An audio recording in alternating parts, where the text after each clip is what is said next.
Isang matalim na kidlat ang gumuhit sa madilim na langit na sinundan ng isang dagundong na tila yayanig sa buong kabahayan.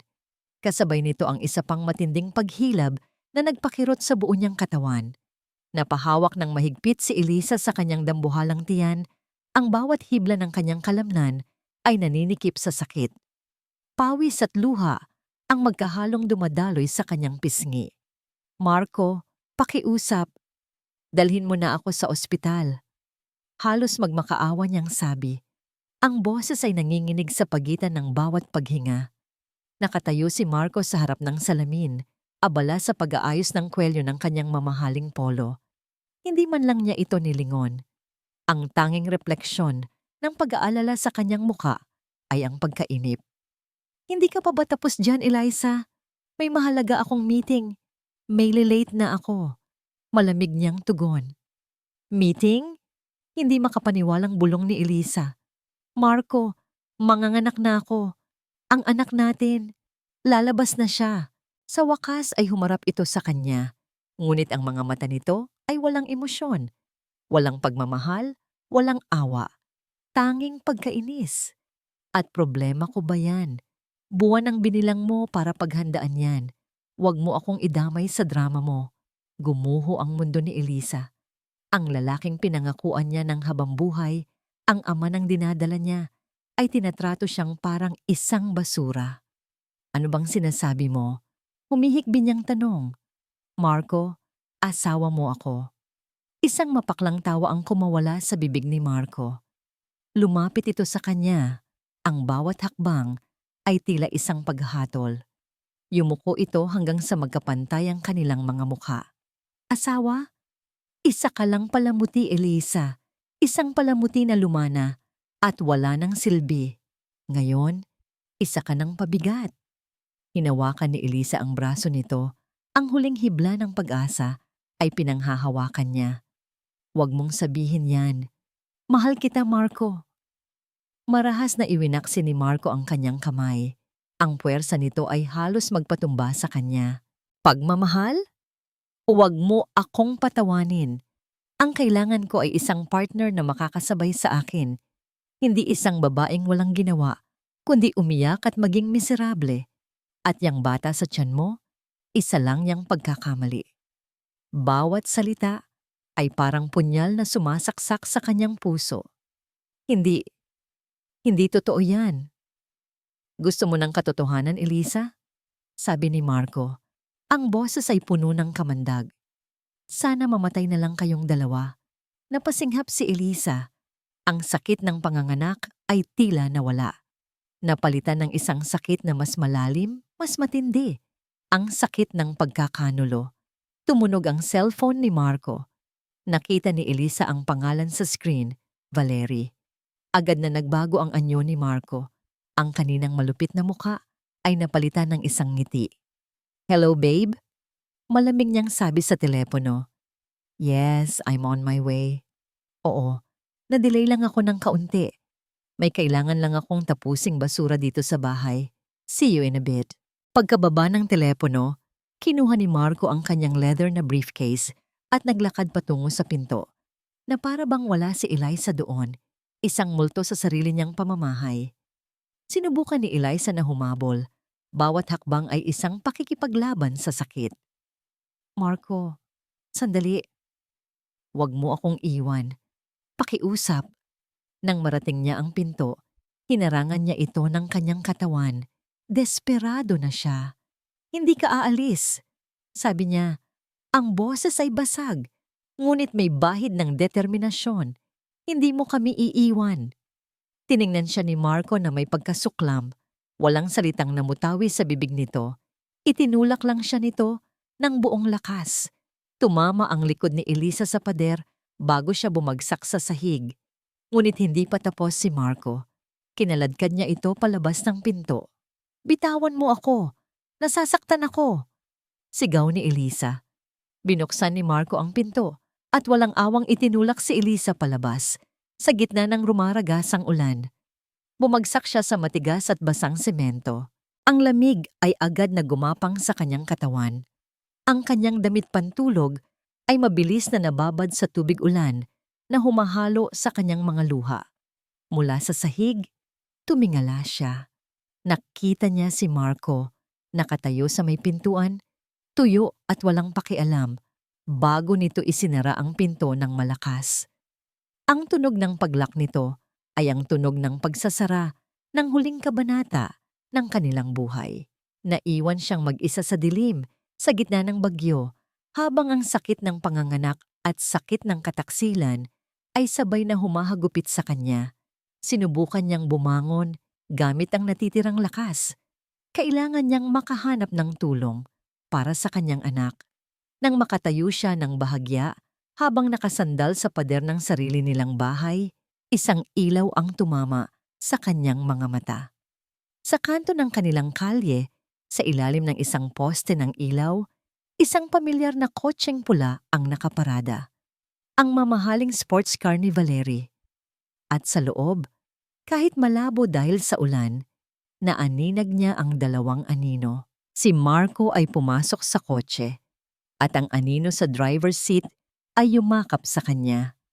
Iyon na ang huling larawang nakita ni Elisa. Ang kanyang paningin ay nagsimulang manlabo. Ang lakas ng ulan ay tila humihina at ang ingay ng kulog ay papalayo ng papalayo. Ang tanging nararamdaman na lang niya ay ang matinding sakit sa kanyang tiyan at ang nakakabinging tibok ng kanyang puso. Napahawak siya sa kanyang sinapupunan, isang huling pagtatangka na protektahan ang kanyang anak. Anak, kapit lang. At pagkatapos, ang lahat ay nagdilim. Amoy ng gamot at detol ang unang sumalubong sa kamalayan ni Elisa. Dahan-dahan niyang iminulat ang kanyang mga mata. Puti.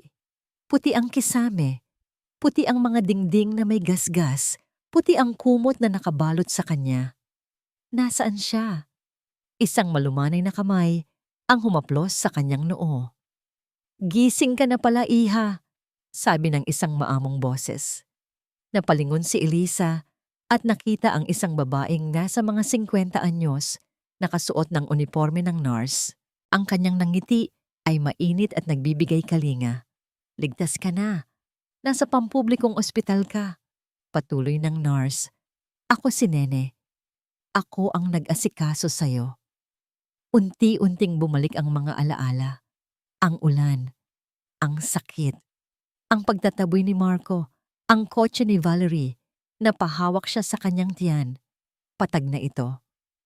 Ang anak ko? Nangihinang tanong ni Elisa.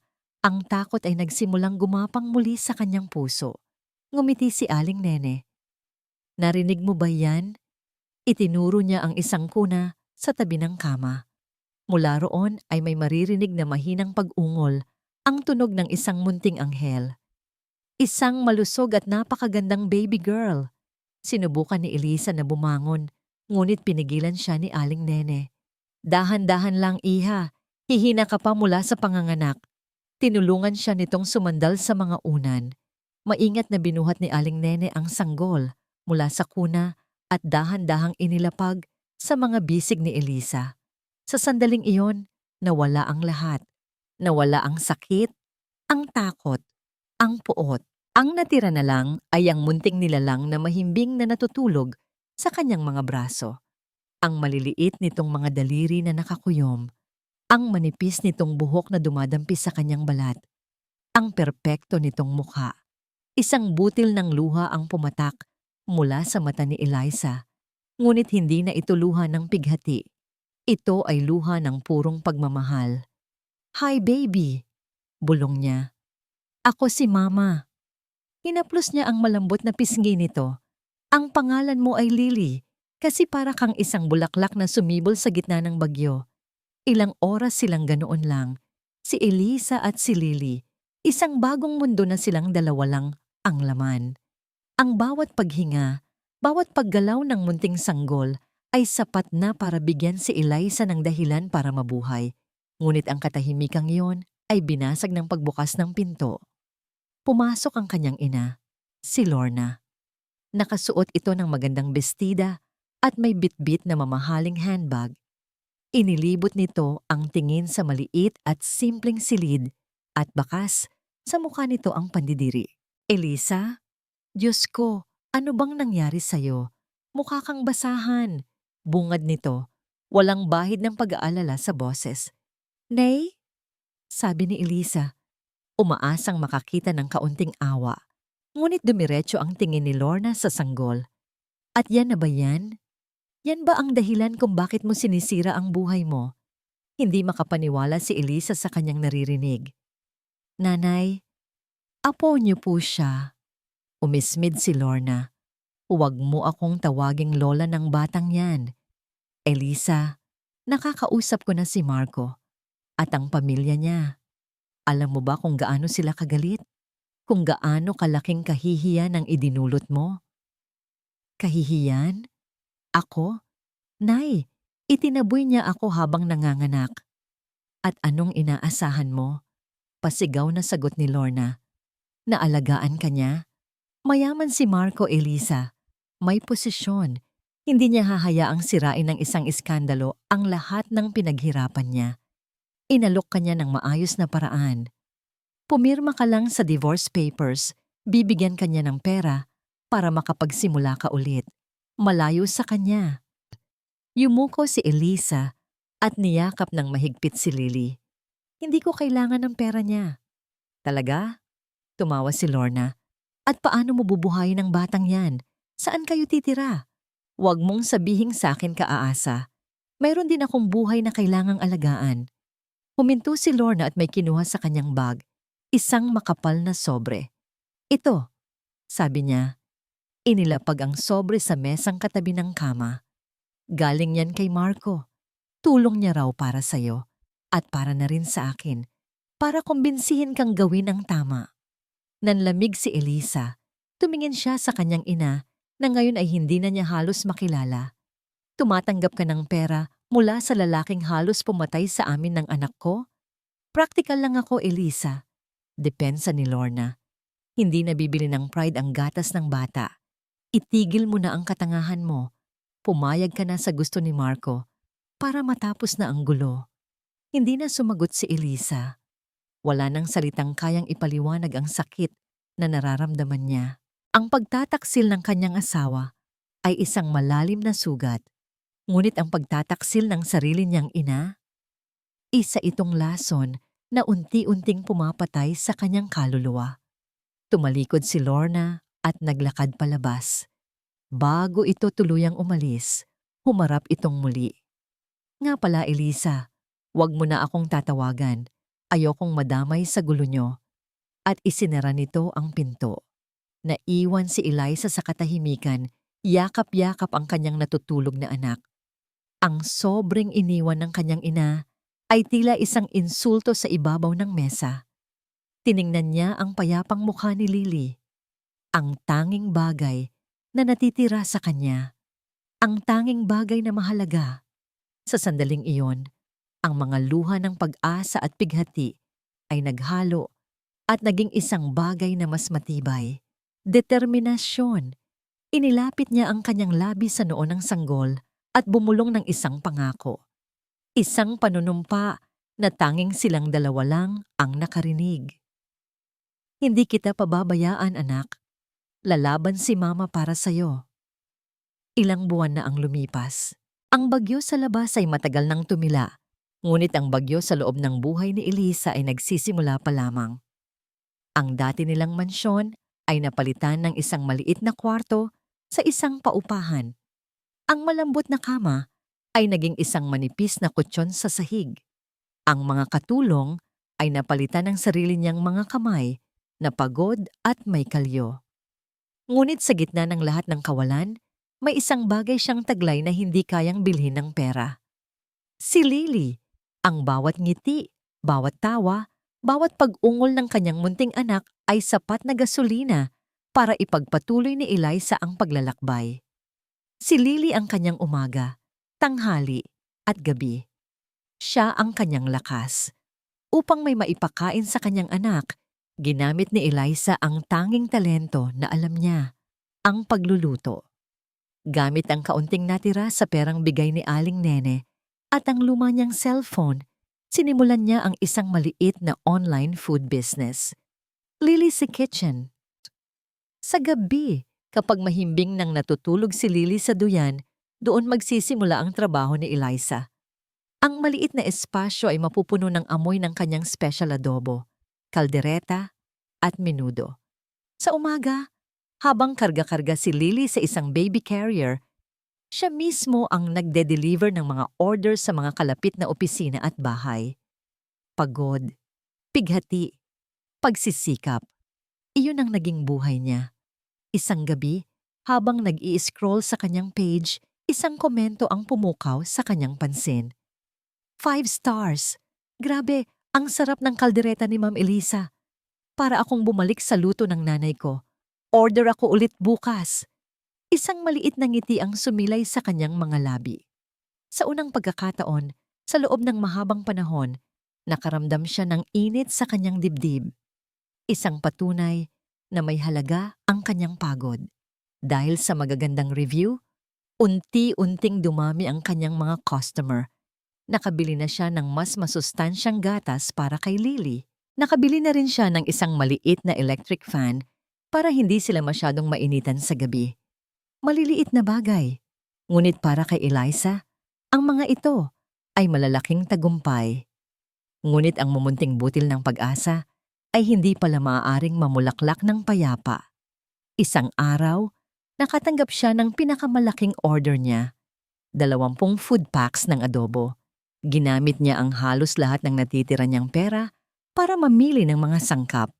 Buong gabi siyang nagluto, puno ng pananabik. Malaking tulong ito para sa kanila ni Lily. Ngunit ng oras na ng delivery, hindi makontak ang customer. Ang address na ibinigay ay peke. Walang ganoong tao, walang ganoong lugar. Naiwan si Eliza sa kalsada. Bit-bit ang mabibigat na paper bags habang unti-unting lumulubog ang kanyang puso. Tiningnan niya ang 20 food packs. Ang puhunan niya. Ang pagod niya. Ang pag-asa niya. Nawala lahat. Kinagabihan, mas dumoble ang kanyang pasakit. Ang kanyang page, na dati puno ng 5-star reviews, ay biglang binaha ng mga 1-star na rating. Ang pangit ng lasa, may buhok pa. Huwag kayong o-order dito, na food poison ang anak ko. Magnanakaw. Bayad na ako pero walang dumating na order. Mga kasinungalingan. Lahat ay kasinungalingan. Alam ni Eliza kung sino ang may gawa nito. Alam niya kung sino ang taong hindi kayang makita na bumabangon siya kahit kaunti. Si Marco. At para kumpirmahin ang kanyang hinala, isang text message ang dumating sa kanyang cellphone mula sa isang unknown number. Hindi ka makakatakas sa akin. Nabitawan ni Eliza ang kanyang cellphone. Napasandal siya sa pader. Ang mga binti ay tila ng lambot. Ang takot na akala niya ay nalampasan na niya ay bumalik ng may mas matinding lakas. Hanggang kailan siya guguluhin nito? Hanggang kailan siya pahihirapan? Niyakap niya si Lily na natutulog. Patawarin mo si Mama, anak. Bulong niya habang dumadaloy muli ang mga luha. Hindi ko alam kung paano. Bigla, isang katok ang narinig niya mula sa pinto. Isang malakas at formal na katok. Nanigas si Eliza. Sino yon? Isa ba sa mga tauhan ni Marco? Napayakap siya ng mas mahigpit kay Lily. Ang isip ay napuno ng takot. Muling tumunog ang katok. Mas malakas ngayon. Sino yan? Nanginginig niyang tanong. Miss Eliza Reyes. Isang malalim at magalang na boses ang sumagot mula sa labas. Ako po si Attorney De Leon. Pinadala ako ng yumaon ninyong ama. Napatigil si Eliza. Ang kanyang ama? Matagal na siyang wala. Dahan-dahan, lumapit siya sa pinto. Sumilip siya sa maliit na butas. Nakita niya ang isang lalaking nasa mga 60 anyos, nakasuot ng plansadong suit, may dalang leather na attached case. Ang kanyang tindig ay kagalang-galang. Ang kanyang mga mata ay mukhang mabait. Nang hihinalaman, binuksan niya ng kaunti ang pinto. Ngumiti ang lalaki. Magandang gabi, Miss Reyes. Pasensya na sa abala. Mayroon lang po akong mahalagang bagay na kailangang ibigay sa inyo. Isang pamana mula sa inyong ama. Pinatuloy ni Elisa ang abogado sa kanyang maliit na silid. Agad na nanliit ang espasyo dahil sa presensya ng matangkad at kagalang-galang na lalaki. Umupo ito sa nag-iisang upuang plastik na naroon, habang si Elisa naman ay naupo sa gilid ng kama. Karga pa rin si Lily na ngayon ay gising na at tahimik na nagmamasid. Pasensya na po kayo sa lugar namin, nahihiyang sabi ni Elisa. Huwag mong intindihin yan, iha. Magalang na sagot ni Attorney De Leon. Ang kanyang mga mata ay nagpapakita ng simpatiya. Matagal kitang hinanap. Ang huling bilin sa akin ng iyong ama, si Don Ricardo, ay hanapin ka sa oras na kailangan mo ng tulong. Ang pagbanggit sa pangalan ng kanyang ama ay nagdulot ng kirot sa puso ni Elisa. Namatay ito sa atake sa puso ilang taon na ang nakalipas. Bago pa man niya makita ang tunay na kulay ni Marco, may iniwan po siyang para sa akin? Maingat na binuksan ni Attorney De Leon ang kanyang attache case. Inilabas niya ang isang makapal na folder na puno ng mga dokumento. Bago pumanaw ang iyong ama, panimula ng abogado, mayroon siyang hinala tungkol kay Marco. Hindi niya pinagkatiwalaan ang lalaking iyon, kaya gumawa siya ng isang plano para protektahan ka. Inilatag niya ang isang dokumento sa maliit na mesa, isang titulo ng lupa. Ito ang titulo ng isang malawak na lupain sa Batangas. Minana mo ito mula sa iyong ama. Ayon sa papeles, ito ay agricultural land lamang. Para kay Marco, ito ay walang kwenta. Isang piraso lang ng probinsya na hindi mapapakinabangan. Tumango si Elisa. Naaalala niya ang pagtawa ni Marco nang una nilang pag-usapan ang lupang iyon. Anong gagawin natin dyan? Magsasaka? Pang-iinsulto nito. Ngunit iyon ang akala niya. Pagpapatuloy ni Attorney De Leon, isang maliit na ngiti ang sumilay sa kanyang labi. Ang hindi niya alam, ang lupaing iyon ay nasa mismong daraanan ng isang malaking highway na itatayo ng gobyerno. At dahil dyan, ang halaga nito ay tumaas ng 100 beses. Nanlaki ang mga mata ni Eliza. Ano po? Pero hindi pa yan ang pinakamahalagang bahagi, Elisa. Kumuha muli ng isa pang set ng mga dokumento ang abogado. Mas makapal, mas komplikado. Ang lupain sa Batangas ay ang susi lamang. Isang pain. Ang tunay na pamana na iniwan sa iyo ng iyong ama ay ito. Inilapag niya ang mga papeles sa harap ni Eliza. Sa pinakaibabaw, nakasulat ang isang pangalan, Ray's Legacy Holdings Inc. Ang iyong ama ay nagtayo ng isang secret investment company, paliwanag ni De Leon. Sa loob ng maraming taon, habang si Marco ay nagpapakasa sa yaman ng pamilya niyo, ang kumpanyang ito ay tahimik na kumikilos sa likod. Ang utos ng iyong ama ay malinaw. Bilhin ang lahat ng utang ng kumpanya ni Marco. Hindi makapagsalita si Eliza. Ang kanyang isip ay sinusubukang iproseso ang lahat. Utang? Akala ko, maunlad ang kumpanya ni Marco. Isang mapaklang ngiti ang nakita ni Eliza sa mukha ng abogado. Iyon ang ipinapakita niya sa lahat. Pero ang totoo, baon na baon sa utang ang kumpanya niya. Ninanakawan niya ito para tustusan ang magarbong buhay nila ni Valerie. Ang lahat ng proyekto, lahat ng pagpapasikat niya ay pinupondohan ng pera mula sa mga bangko at investors. At ang mga utang na yon, unti-unting nauunawaan ni Eliza, ay pagmamay-ari na ngayon ng Ray's Legacy Holdings. Pagtatapos ni De Leon, sa madaling salita, Elisa, ikaw ang pinakamalaking pinagkakautangan ni Marco. Nasa iyong mga kamay ang kapalaran ng lalaking sumira sa buhay mo. Napatingin si Elisa sa mga dokumento pagkatapos ay sa natutulog na mukha ni Lily. Ang mga gabi ng pag-iyak, ang mga araw ng pagkagutom, ang lahat ng pang-aapi at pagpapahirap, lahat ay bumalik sa kanya. Ngunit ngayon, ang pighati ay napalitan ng apoy. isang nagbabagang galit, isang hindi mapapatay na pagnanais para sa hustisya. Tumingin siya kay Attorney De Leon. Ang kanyang mga mata ay hindi na mata ng isang biktima.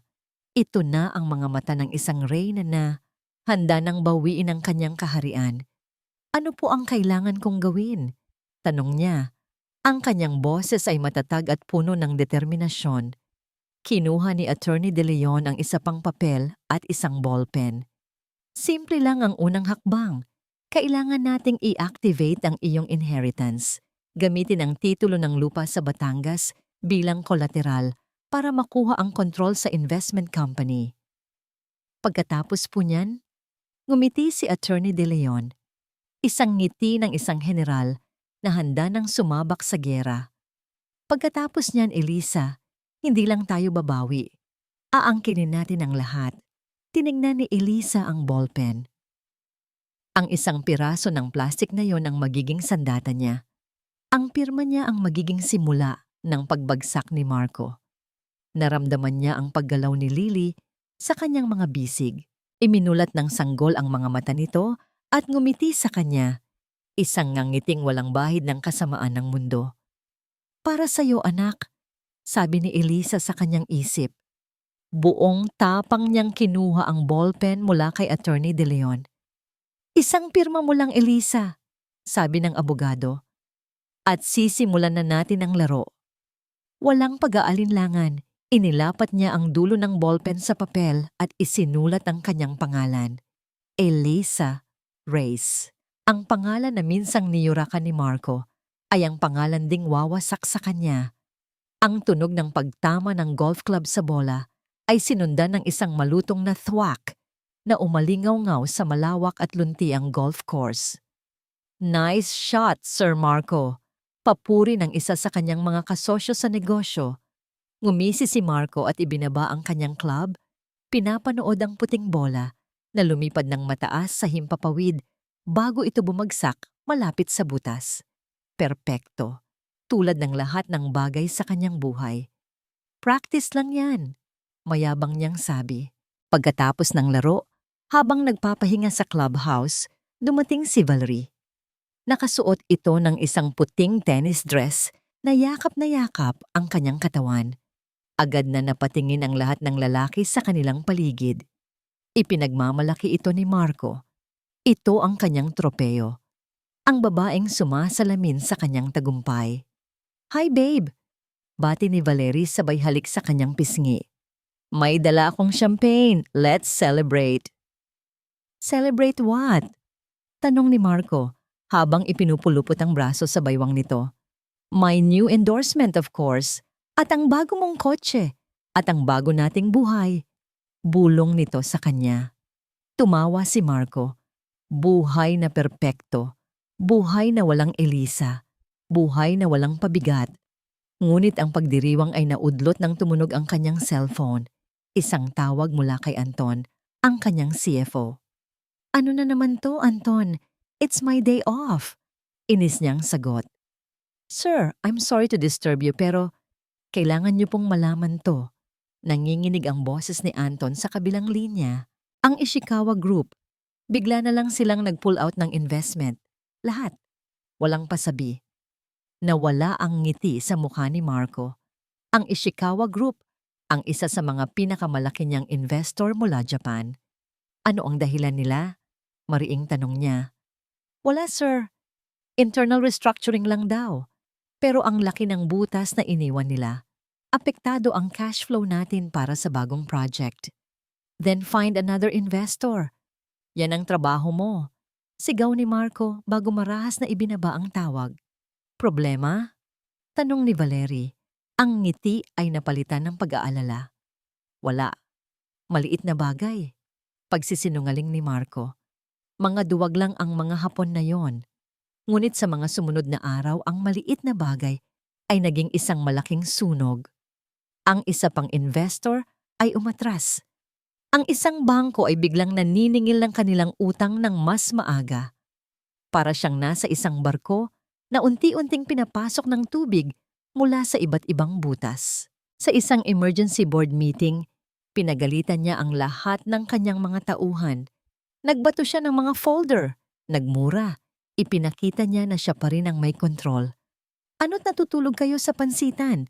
Hanapan niyo ako ng solusyon. Sir Marco, sabi ni Anton, mukhang may nagmamanipula sa merkado. Parang may gustong pabagsakin tayo. Napaisip si Marco. Sino?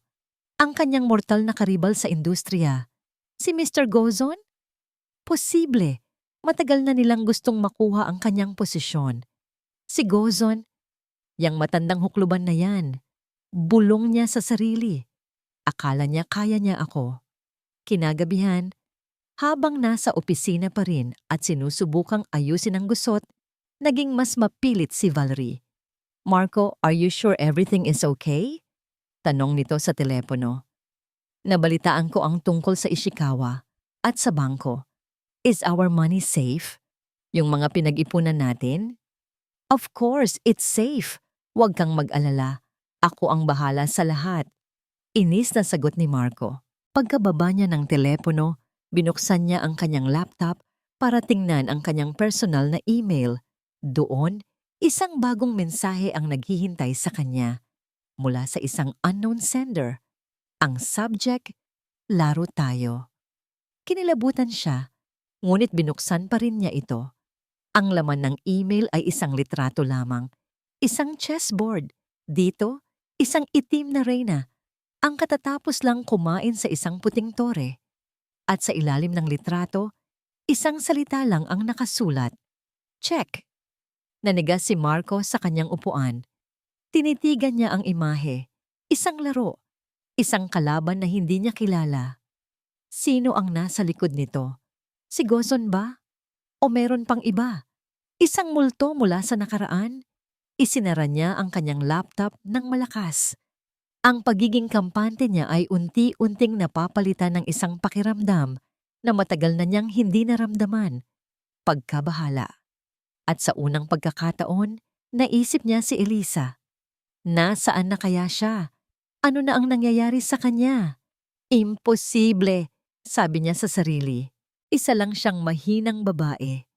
Wala siyang kakayahang gumawa ng ganito. Iwinaksin niya ang ideya. Ngunit sa isang sulok ng kanyang isip, isang maliit na tinig ng pagdududa ang nagsimulang mabuo. Ang dating maliit na silid sa paupahan ay napalitan ng isang malinis at ligtas na condominium unit sa isang lugar na hindi alam ni Marco. Ito ang unang hakbang sa plano ni Attorney De Leon, ang tiyakin ang kaligtasan nila ni Lily. Nag-hire din sila ng isang mapagkakatiwalaang yaya, si Aling Rosie, isang malayong kamag-anak ni Attorney De Leon, para may mag-alaga kay Lily habang si Elisa ay abala. Hindi na si Elisa ang nagluluto ng adobo para ibenta. Ang kanyang kusina ngayon ay ang boardroom ng Reyes Legacy Holdings, isang virtual office kung saan siya at si Attorney De Leon ay nagpupulong araw-araw. Ang pag-atras ng Ishikawa Group ay nagdulot ng panik sa kanilang mga local investors. Ngayon, nag-aalangan na silang maglabas ng pera. Paliwanag ni Attorney De Leon sa isang video call habang ipinapakita ang mga charts at figures sa screen. Tumango si Elisa. Ang kanyang mga mata ay seryosong sinusuri ang bawat numero. Sa tulong ng abogado at sa pamamagitan ng walang tigil na pag-aaral gabi-gabi, ang dating simpleng may bahay ay unti-unting nagiging isang matalinong estratehiko. Ngayon, ang susunod na hakbang, sabi ni Elisa, ang kanyang boses ay may kumpiyansa na ay ang mga bangko. Kailangan nating ipakita sa kanila na hindi na stable ang kumpanya ni Marco. I-call in natin ang isa sa mga maliliit na utang na hawak natin. Hindi ito malaki para mag-raise ng red flag, pero sapat para magdulot ng isa pang lamat sa kanyang reputasyon. Napangiti si Attorney De Leon. Mahusay, Elisa. Natututo ka ng mas mabilis kaysa sa inaasahan ko. Ang iyong ama ay tiyak na magiging proud. Isang ngiti ang gumuhit sa labi ni Eliza. Ngunit may kasama itong bahid ng kalungkutan. Sa gitna ng kanyang paghahanda para sa digmaan, may isang bahagi pa rin ng kanyang puso na nangungulila sa pamilya. Isang hapon, habang pinapanood si Lily na masayang naglalaro sa sahig, isang ideya ang pumasok sa kanyang isip. Isang masakit na pagsubok. Attorney, tawag niya kay De Leon. Gusto kong subukan ng isang bagay. Sinabi niya ang kanyang plano. Nag-alangan ang abogado noong una, ngunit sa huli ay pumayag din ito. Kinabukasan, gamit ang isang bagong SIM card, tinawagan ni Elisa ang kanyang ina.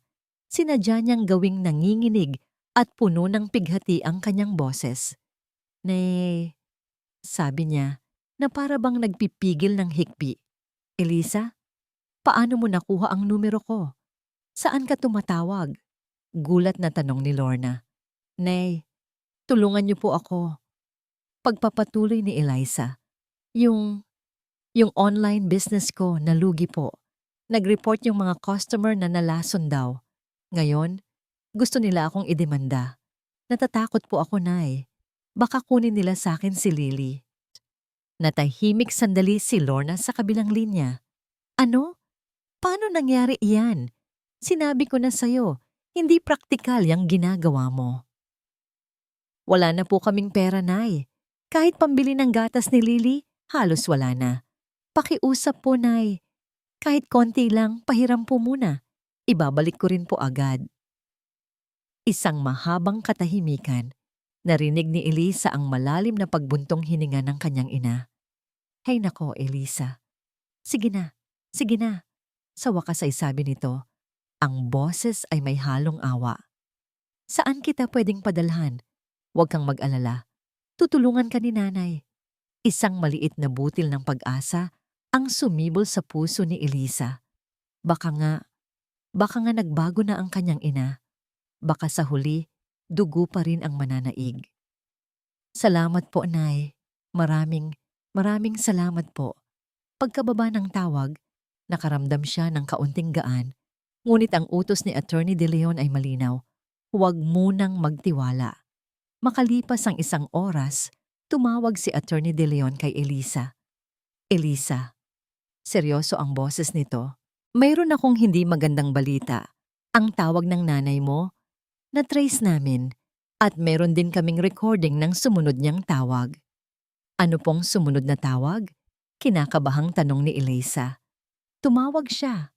Agad-agad. Pagkatapos ng usapan ninyo. Nag-play si Attorney De Leon ng isang audio recording. Malinaw na malinaw ang boses sa kabilang linya. Unang boses, hello? Boses ni Marco.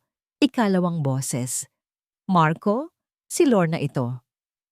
Unang boses, Tita, bakit ka napatawag? Ikalawang boses, may balita ako sa'yo. Tumawag si Elisa. Kawawang bata.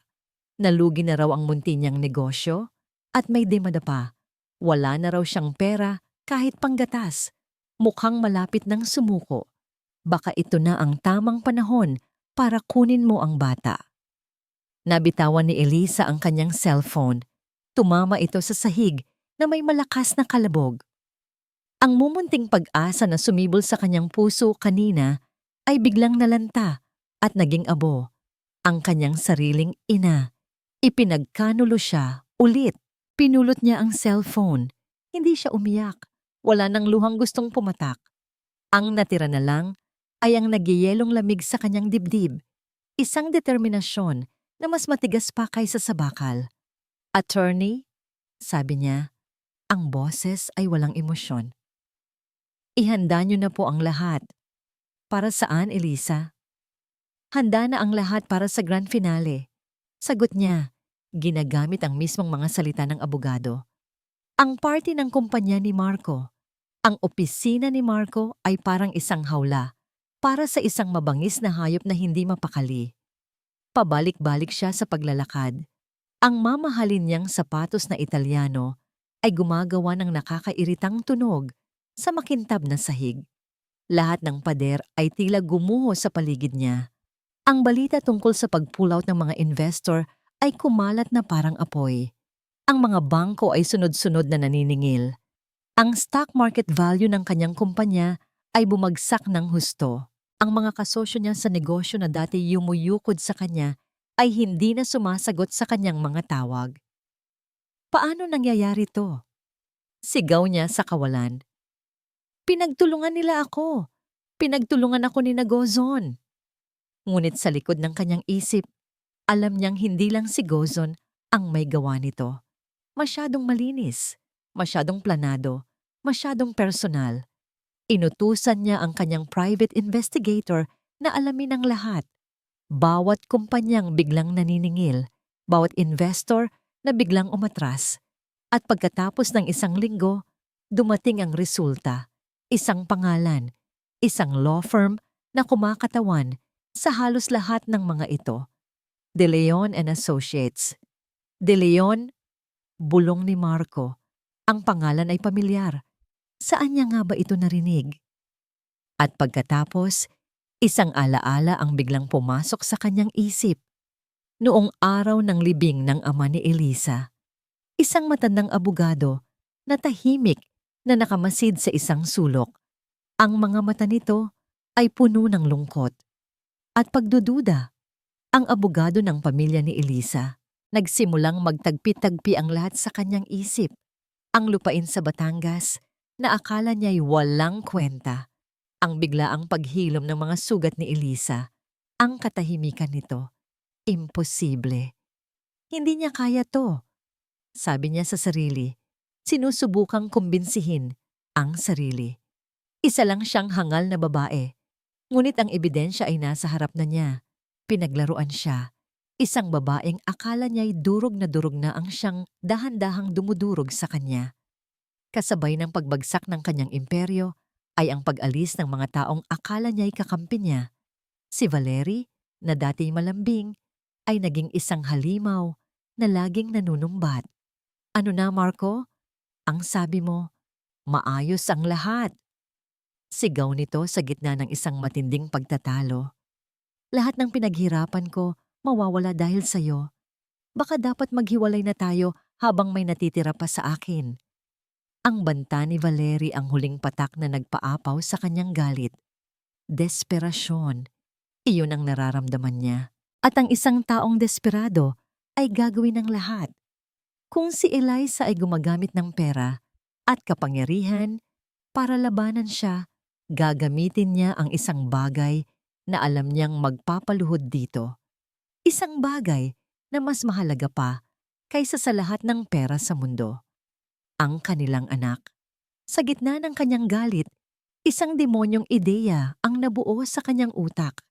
Isang plano na napakasama, napakadumi. Kinuha niya ang kanyang telepono at tinawagan ang kanyang abogado. Attorney Sandoval, sabi ni Marco. Ang boses ay malamig at walang kaluluwa. Gusto kong mag-file tayo ng custody case. Custody, sir? Oo, para sa anak ko. Si Lily. Gusto kong makuha ang sole custody.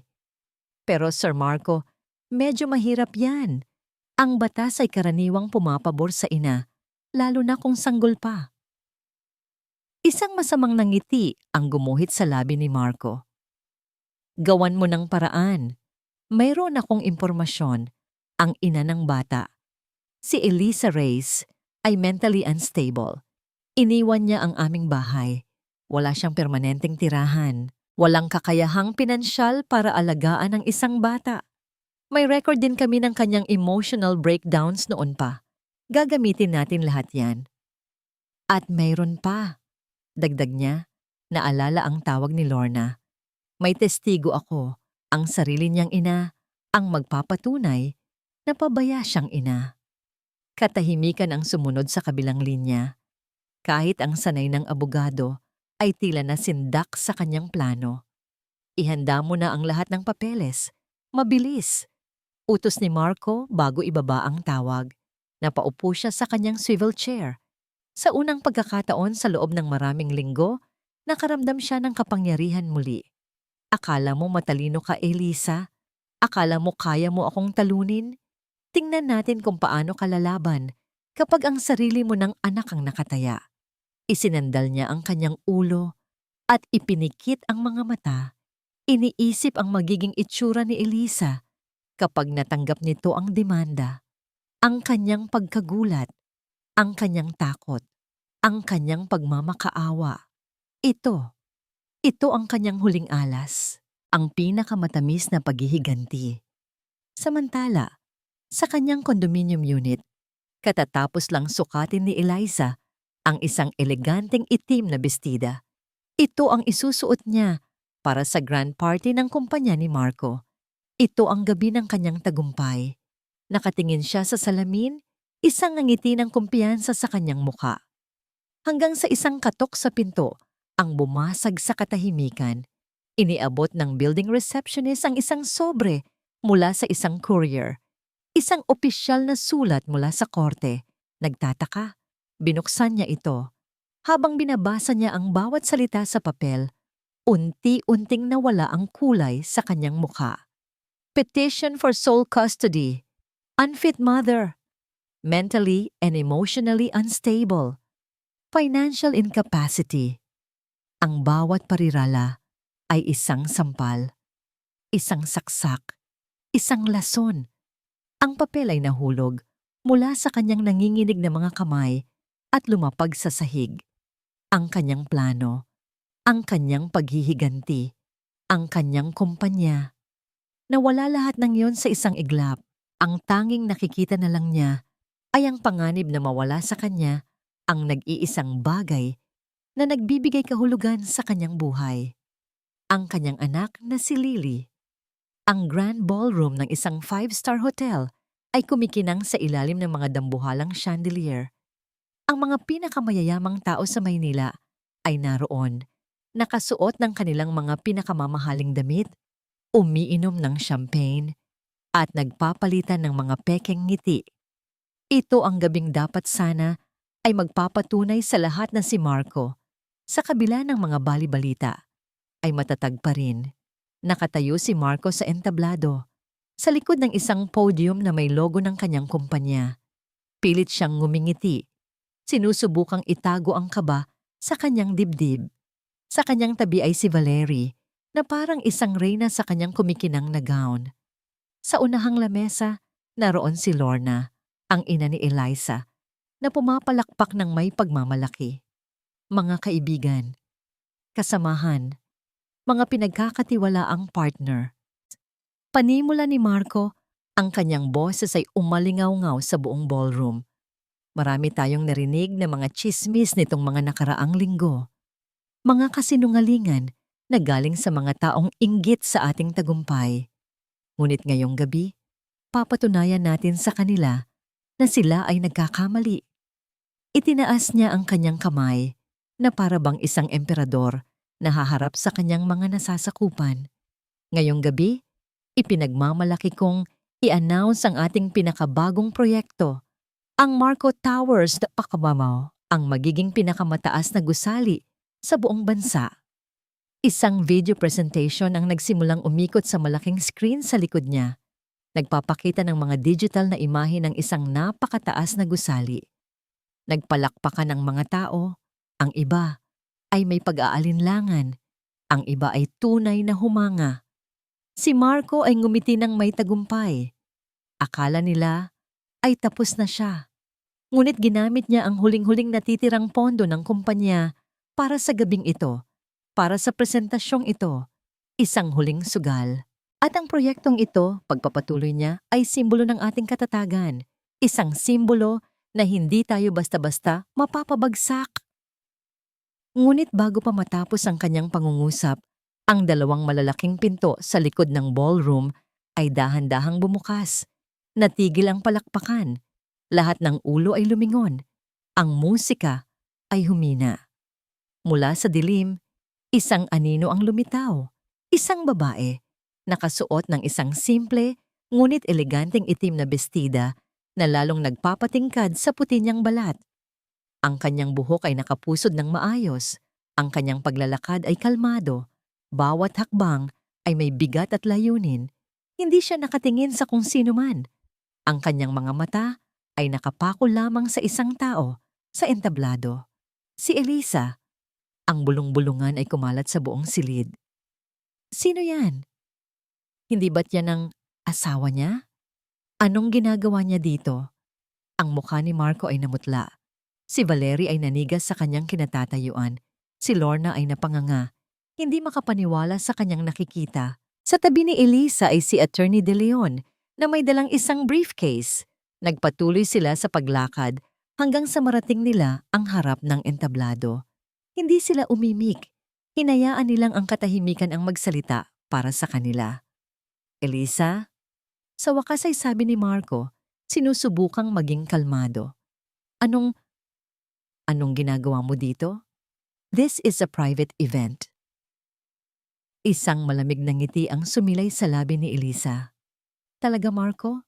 Dahil sa pagkakaalam ko, bilang pinakamalaking stakeholder sa kumpanyang ito, may karapatan akong pumunta.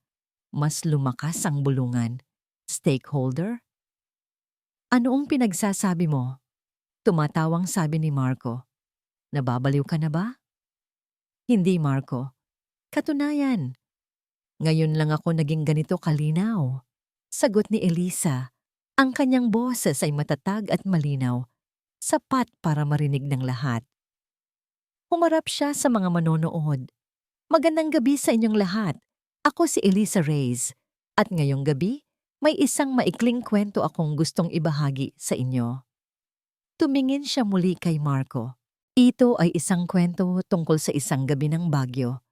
Isang kwento tungkol sa isang asawang nagmamakaawa. Isang sanggol na gustong mabuhay at isang lalaking mas pinili ang kanyang kaligayahan kaysa sa buhay ng kanyang sariling pamilya. Sinindihan ni Attorney De Leon ang isang projector. Ang video presentation ng Marco Towers sa malaking screen ay biglang napalitan.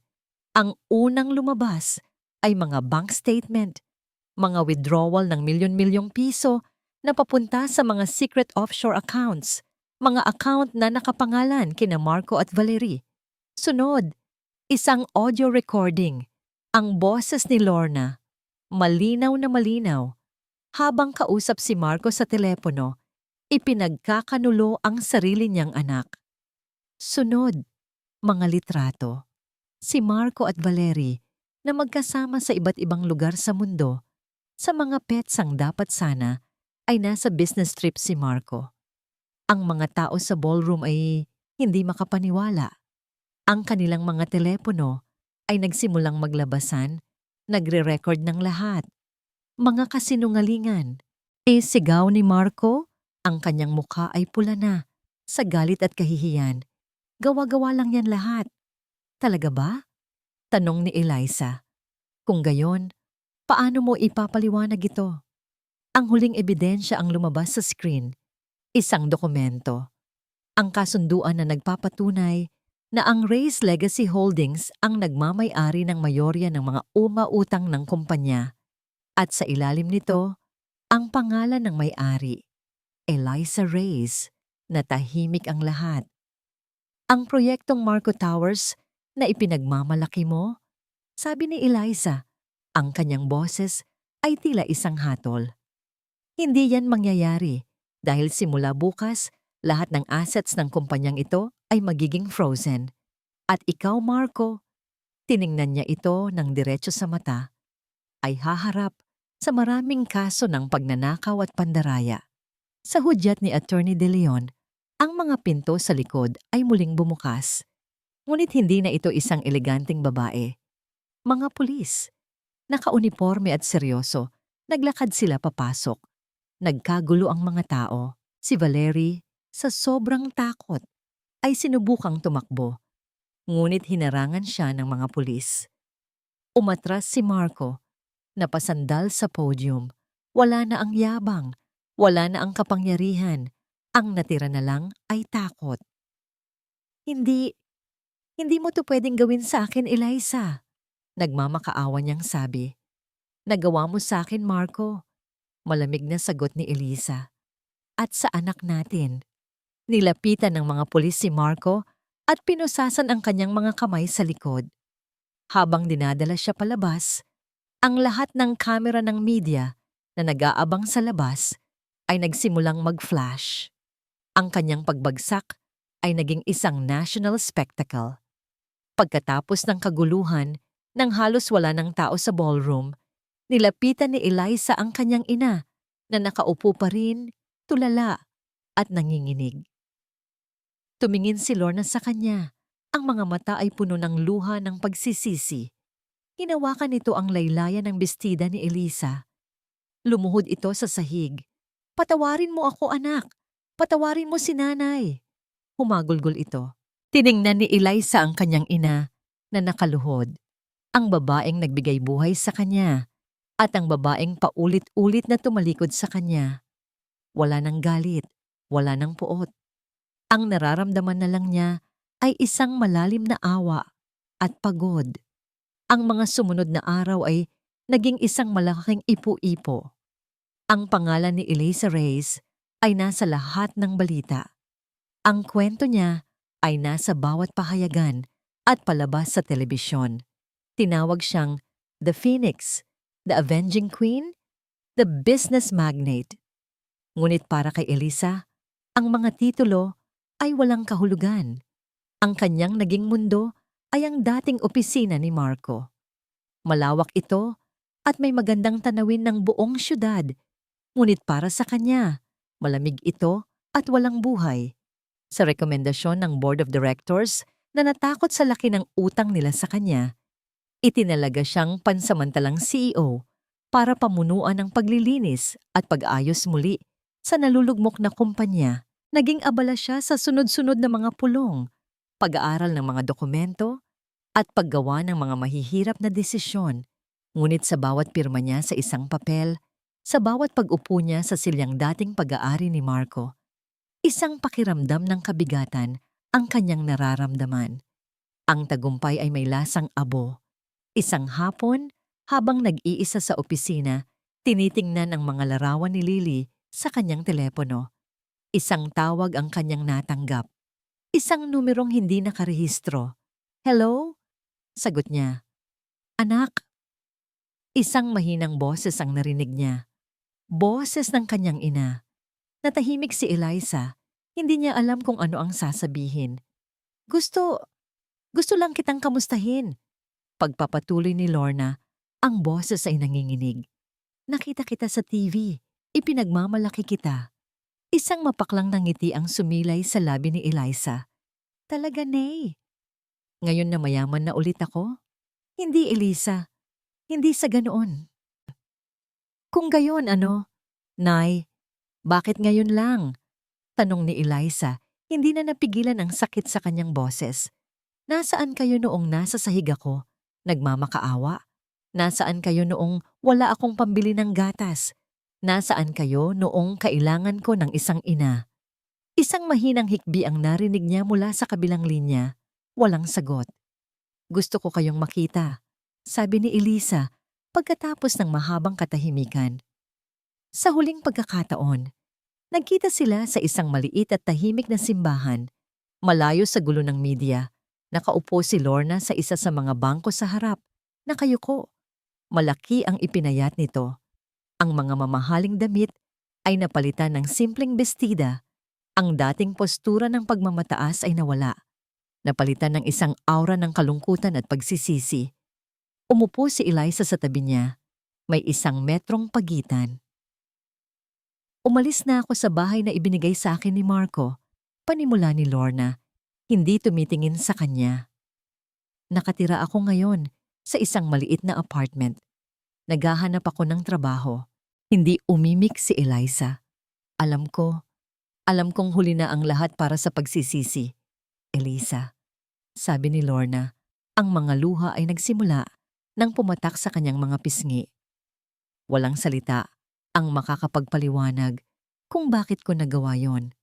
Siguro, natakot ako. Natakot akong maging mahirap ulit. At dahil sa takot na yon, naging bulag ako. Naging manhid. Patawarin mo ako, anak. Alam kong hindi ko deserve, pero pakiusap."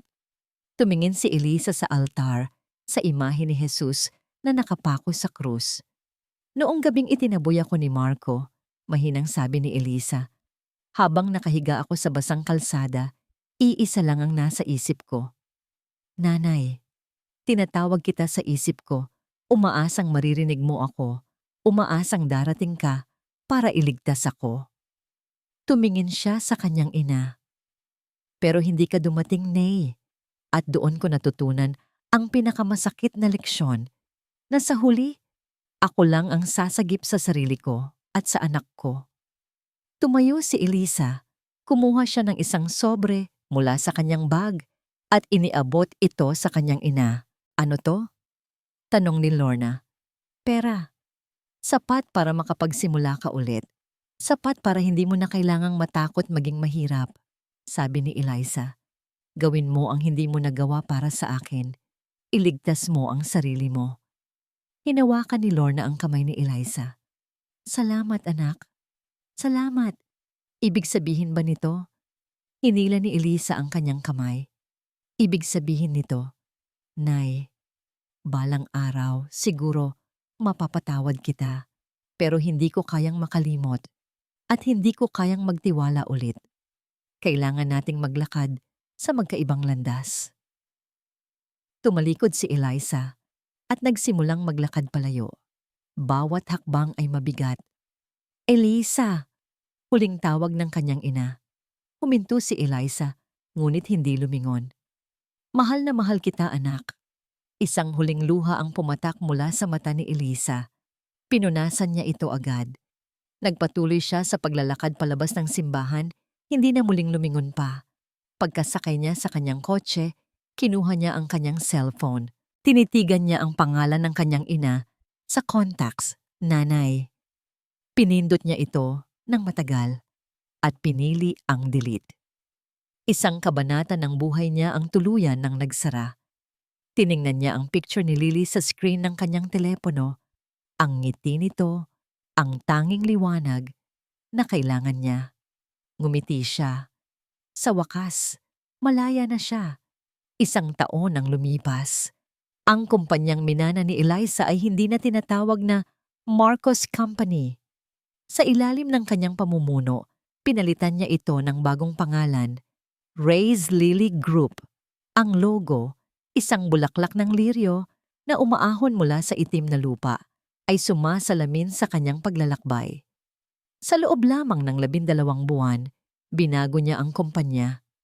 Inalis niya ang lahat ng mga corrupt na elemento, inayos ang mga internal na sistema, at ipinakilala ang mga ethical at humanitarian projects. Ang dating imperyo ng kasakiman ay naging isang huwaran ng integridad. Si Elisa Reyes ay hindi na isang biktima. Isa na siyang visionary. Naging mas madalas na siyang lumalabas sa media, hindi dahil sa iskandalo, kundi dahil sa kanyang mga gawaing pangkawanggawa. Ang pinakamahalaga sa mga ito ay ang isang foundation na nagbibigay ng tirahan at suporta pinansyal sa mga single mothers. Isang parangal sa mga babaeng tulad niya. Isang hapon, habang nag-iikot siya sa isang bagong construction site para sa foundation, may sumalubong sa kanyang isang pamilyar na mukha. Ma'am Elisa, bati ni Aling Nene, ang yaya na nagbigay ng kanyang buwan ng sweldo para lang makatulong kay Elisa noong nasa ospital pa ito. Ang ganda po talaga ng inyong ginagawa. Marami po kayong natutulungan. Ngumiti si Elisa at niyakap si Aling Nene. Si Aling Nene ngayon ang namamahala sa foundation at ang kanyang kabaitan ay naging inspirasyon para sa lahat ng mga inaroon. Kung hindi dahil sa inyo, Aling Nene, wala kaming mararating ni Lily. Sabi ni Eliza, kayo ang unang anghel na ipinadala sa amin. Sa gabi, pagkatapos ng mahabang araw ng trabaho, ang pinakapaboritong oras ni Eliza ay ang storybook time nila ni Lily. Nasa likod sila ng kanilang bagong bahay, sa isang maliit na hardin na puno ng mga bulaklak, lalo na ng mga liryo. Ang mga bintana ay bukas, ang hangin ay sariwa at malinis. Basahin mo, Mama. Hiling ni Lily, na ngayon ay masigla na at matalino. Ang kanyang mga mata ay nagniningning sa pagmamahal. Binuklat ni Eliza ang aklat. Ngunit bago siya magsimula, hinawakan niya ang kamay ni Lily at idinampi ito sa kanyang dibdib. May ituturo si Mama sa'yo, anak, sabi niya. Dito sa loob, May tinatawag tayong lakas. Mas matibay ito kaysa sa mga pader ng kumpanya, mas mahalaga kaysa sa lahat ng ginto. Saan nanggaling ang lakas, Mama? Tanong ni Lily. Sa'yo, sa ating dalawa. Ang pag-ibig ko para sa'yo ang naging susi. Tinuruan mo akong lumipad. Sagot ni Elisa, ang kanyang boses ay puno ng emosyon. Wala na ang Marco. Siya ay nasa likod ng mga rehas, hinaharap ang matinding pagsubok sa korte at ang paghihiwalay sa kanyang pamilya. Si Valerie ay sumuko na sa mga awtoridad at kasalukuyang nakikipagtulungan sa gobyerno. At si Lorna ay tahimik na namumuhay sa kanyang sariling paraan. Ang kanilang relasyon ay nanatiling malayo ngunit may kaunting paggalang. Ang lahat ng ito ay bahagi na ng nakaraan. Nagsimulang magbasa si Eliza. Ang kanyang boses ay malambing at nagbibigay kalinga. Habang nagbabasa siya, naramdaman niya ang kamay ni Lily na maingat na humipo sa kanyang dibdib kung saan nakalagay ang kanyang puso. Ang puso mo, Mama, sabi ni Lily. Ang kanyang mga mata ay malaki at seryoso. Bahay ba yan? Napatigil si Eliza. Ang mga luha ay nag-umpisa na namang mamuo sa kanyang mga mata. Ngunit ito na ang pinakamalinaw at pinakamaligayang luha. Oo, anak, bulong niya. Yakap-yakap ang kanyang munting anak. Ang puso ko, ikaw ang bahay ko. At ang bahay natin, matibay. Walang bagyo, walang Marco, walang galit ang makakasira. Tumingala si Elisa sa kalangitan. Ang mga bituin ay kumikinang na parang libu-libong mga mata na nagbabantay. Alam niya na ang pinakamalaking tagumpay niya ay hindi ang pagkuha ng kumpanya. Ito ay ang pagkuha ng kapayapaan sa loob ng kanyang sarili at ang pagtatayo ng isang matatag at maligayang kinabukasan para kay Lily. Ang reyna ay nagtagumpay hindi dahil sa kanyang paghihiganti, kundi dahil sa kanyang pag-ibig.